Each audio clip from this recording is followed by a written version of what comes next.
Begin. Yes, my name is Ravi Devarajan, and I'm a senior manager in the data visualization R&D department that is in SAS Institute. I have been with SAS for almost 20 years doing data visualization. And today's presentation is about network visualization concept that exists at SAS. Okay. And so the network visualization originated as part of what is known as, I don't know if all of you have played this game called 6 Degrees of Kevin Bacon. So this is a game in which people find out as to how far away are they from Kevin Bacon. So if there is a film actress that acted with Kevin Bacon, then that person is 1 degree of separation away from Kevin Bacon. So using that same kind of a concept, let me play a game that says 6 degrees of Ravi. So I'd like to see how many steps away am I from, say, the Dalai Lama. And as all of you know, about 4 or 5 years ago, the Dalai Lama visited the White House. Yeah. And at the White House, at that point, Condoleezza Rice was the Secretary of State. Excuse me. And she actually is a frequent visitor to the World Economic Forum that happens at Switzerland, Davos. And in the same place, we have our own CEO of SAS, Jim Goodnight, who's given a keynote address. And of course, I work for SAS, and CEO of Jim Goodnight is the head of SAS. So let me see, that's about 3 degrees of separation away from. Yes, that's right. So if you go the other way and say, well, how many degrees of separation am I from Kevin Bacon, the actor? So it's a little bit of a stretch, but work with me over here. I've been to this stadium in Durham, and I live in RTP, which is the Research Triangle Park where SAS is situated. And in that stadium, the movie Durham Bulls was shot.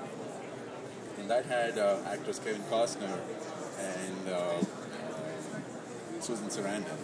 Susan Sarandon happened to be a guest actress who appeared in the TV show Friends. And in that TV show, one of the popular actresses in that is Jennifer Aniston. And she acted in a movie with who else but Kevin Bacon.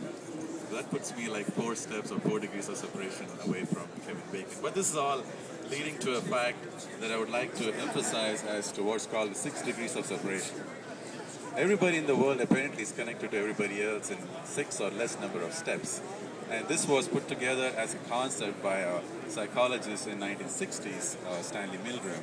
And what he did was he took a bunch of letters or envelopes addressed with nothing on it, with no address on it, to address, and he gave it to a whole bunch of people in Kansas and Nebraska and said that, oh, hand this over to a friend of mine who works in Boston and he's a stockbroker. That's all he said. And so these people somehow had to send it off to somebody else who possibly is a friend or a relative of that person in Boston. And eventually, his friend of his in Boston did get these envelopes back. And it was surprising to see that it took 6 or less number of steps for it to reach this friend of his. So that got him to think and say that, well, everybody is 6 degrees of separation away from each other. And 2 mathematicians in late 1990s, Duncan Watts and Stephen Strogatz, actually proved this, how this was possible. So if you're interested, you can go back and check on it. Now, network examples in real life. Well, there are lots of them. Social media analytics was introduced at SAS in the opening session, where a lot of people are connected with everybody. If you go to Facebook, if you go to Twitter, everybody's talking to each other. You'd like to see how they interconnect with each other. Who's a follower of who? Who's a friend of who? So if you try to do that, I may have 50 friends, and those may have 50 friends. So that becomes a network. Then there are telecommunication networks.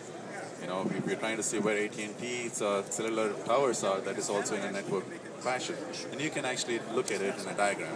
Supply chains, when somebody's trying to import or export things, they situate, like Walmart, for instance, they try to put all their stores next to their service center, and their the hub is formed over there. So that can actually form a network of some kind. Website or internet traffic data is also some form of network visualization. Database schemas, so you want to see how the relationship of various data tables, fact tables are. If you try to look at it visually, that looks like a network diagram. Credit card transactions can be traced from one person to another person through a credit card company, and I'll show you an example of that, how that relates to being a network example. Software modules, gene regulatory networks, there's a whole slew of places where you can be thinking in real life how that can actually form a network visualization that you can represent diagrammatically. So Network visualization as such is a part of various kinds of diagrams called node link diagrams, where there are nodes and there are links attaching those nodes. And at SAS we have this a tool called Network Visualization Workshop. It's a SAS craft tool that's available.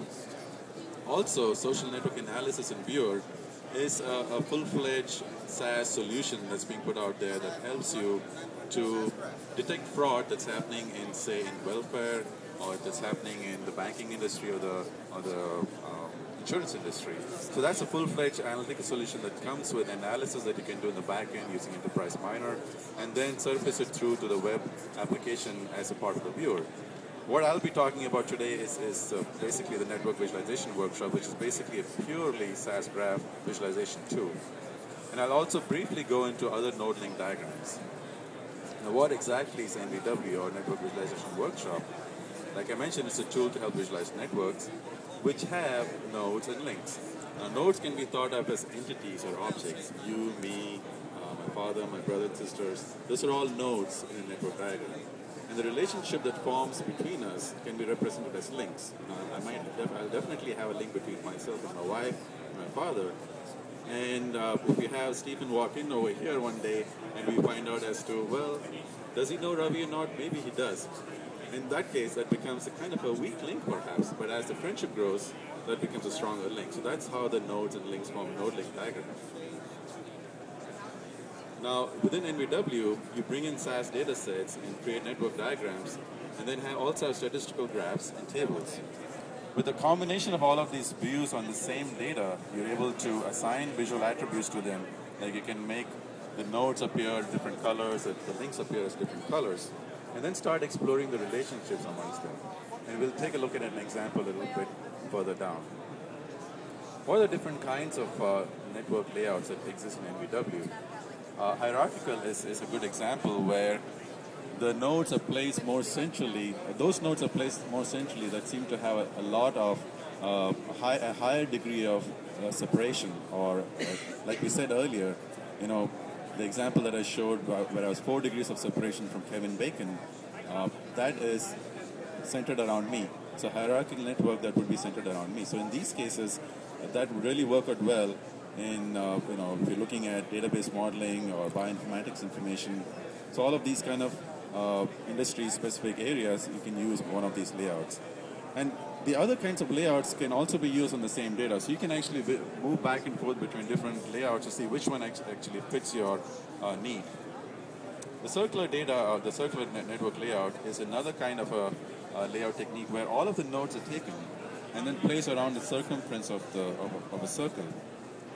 And this kind of depicts interconnectedness, or how closely some of the things are connected. For instance, if you look at this red node over here, it gives you an idea that there are more links coming to it than perhaps another node over here.